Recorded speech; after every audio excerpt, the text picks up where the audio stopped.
Why did BMW leave Formula One?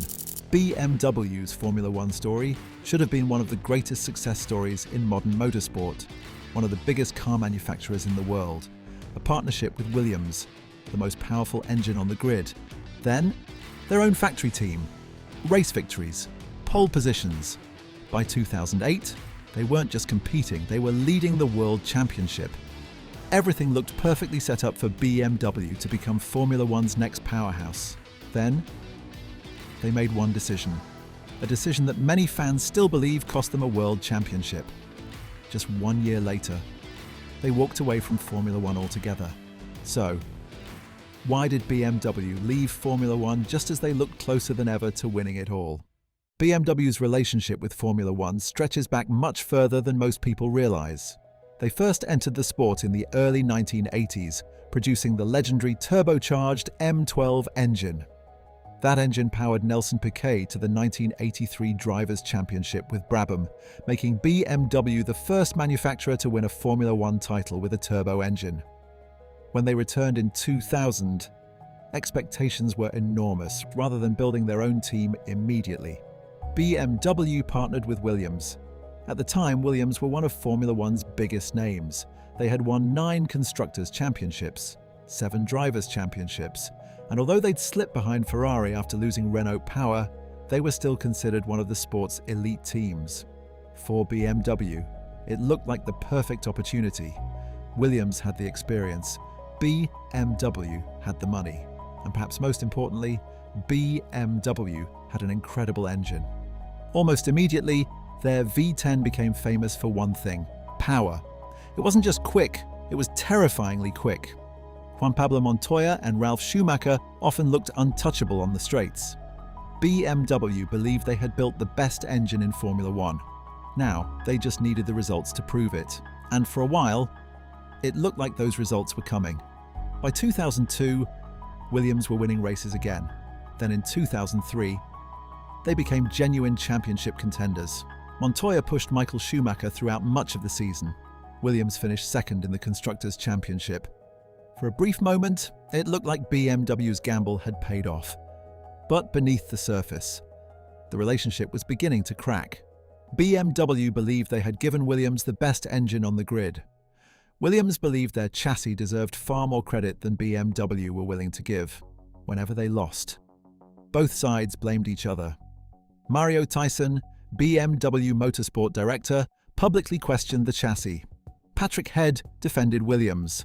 The tension grew with every race, and as Ferrari continued winning championships, BMW reached a simple conclusion.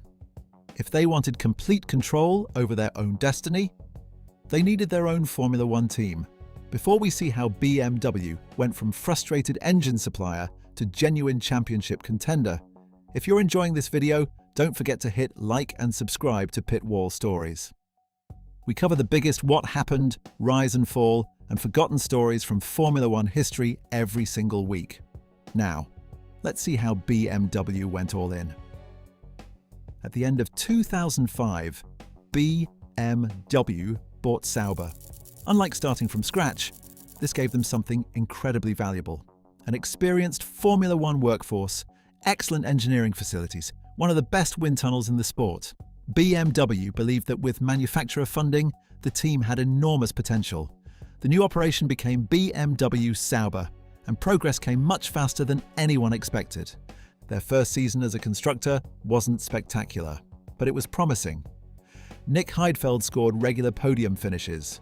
The team finished 5th in the Constructors' Championship. More importantly, they had established solid foundations. Then came another important decision. Jacques Villeneuve left midway through 2006. His replacement was a young Polish driver named Robert Kubica. Few people knew it at the time, but BMW had just found the driver around whom they could build their future. Although his enormous accident at the 2007 Canadian Grand Prix became one of Formula One's most famous crashes, he remarkably returned the very next race and carried on delivering results. By 2007, BMW Sauber had become Formula One's clear third-best team. Still behind Ferrari, still behind McLaren, but comfortably ahead of almost everyone else. The next step was fighting for victories. Then came 2008 Canadian Grand Prix. Late in the race, Lewis Hamilton entered the pit lane behind Kimi Raikkonen. As Raikkonen stopped at the red pit exit light, Hamilton simply failed to notice it. He drove straight into the back of the Ferrari. Both drivers were eliminated instantly. Suddenly, Robert Kubica inherited the lead. Nick Heidfeld moved into second. BMW crossed the line with their first ever Formula One victory, a 1-2 finish. But something even more remarkable had happened. Kubica now led the Drivers' Championship. Formula One suddenly had a new contender. For the first time, they looked like genuine World Championship contenders, and that's exactly why what happened next still leaves Formula One fans scratching their heads. Despite leading the championship, BMW made a bold decision. Rather than continuing to develop the 2008 car aggressively, they shifted the vast majority of their resources towards 2009. The logic wasn't completely unreasonable. Formula One was about to undergo one of the biggest regulation changes in its history. Completely new aerodynamics, slick tyres returning, a radically different technical philosophy. BMW believed the team that mastered those regulations first could dominate Formula One for years. So instead of focusing everything on Kubica's title challenge, they chose to think long-term. On paper, it made sense. In reality, it became one of Formula One's greatest what-ifs. Kubica wasn't the favourite. Ferrari and McLaren still had faster cars, but he had something incredibly valuable: momentum. As Ferrari and McLaren kept improving, BMW gradually stood still. Small upgrades still arrived, but almost all major development had already switched towards the following season. His championship challenge faded away, and with every passing race, the criticism grew louder. Had BMW just thrown away their best chance of becoming world champions? Everything now depended on 2009. If BMW had judged the new regulations correctly, their gamble would look like genius. Instead, it became a disaster. The new F1.09 arrived with huge expectations. But almost immediately, something was wrong. The car simply wasn't quick enough. While Brawn GP stunned the entire paddock with the now famous double diffuser, BMW had completely misread the regulations. The irony couldn't have been greater.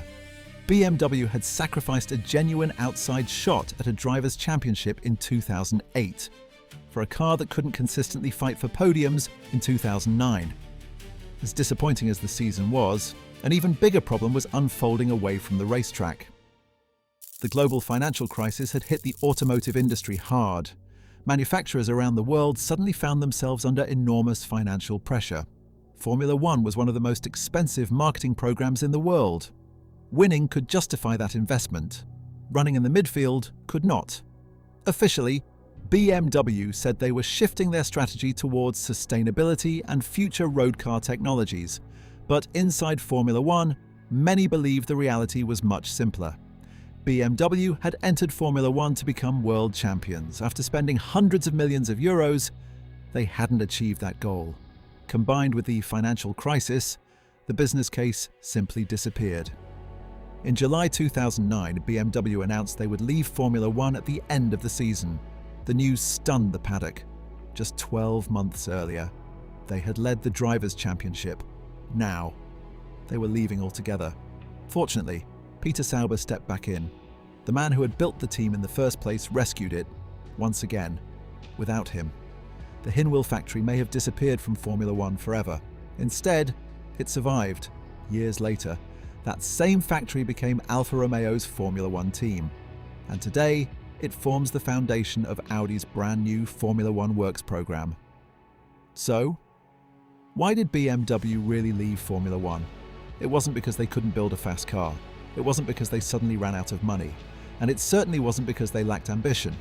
They left because of a perfect storm. A deteriorating relationship with Williams convinced them to build their own team. A bold strategic gamble saw them prioritize the future over a genuine opportunity in the present. That gamble failed. Then the global financial crisis removed any appetite to keep spending hundreds of millions chasing a dream that suddenly looked much further away. But more than anything, BMW will always be remembered for one question. What if they had kept developing the 2008 car? Could Robert Kubica have become world champion?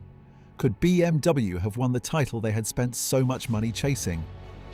We'll never know, but it's one of the greatest what-ifs in Formula One history. One championship opportunity, one strategic gamble, one enormous mistake, and perhaps one of the biggest missed opportunities Formula One has ever seen. If you enjoyed this story, don't forget to like the video and subscribe to Pit Wall Stories for more deep dives into Formula One's biggest successes, failures, and forgotten stories. Thanks for watching, and I'll see you in the next one.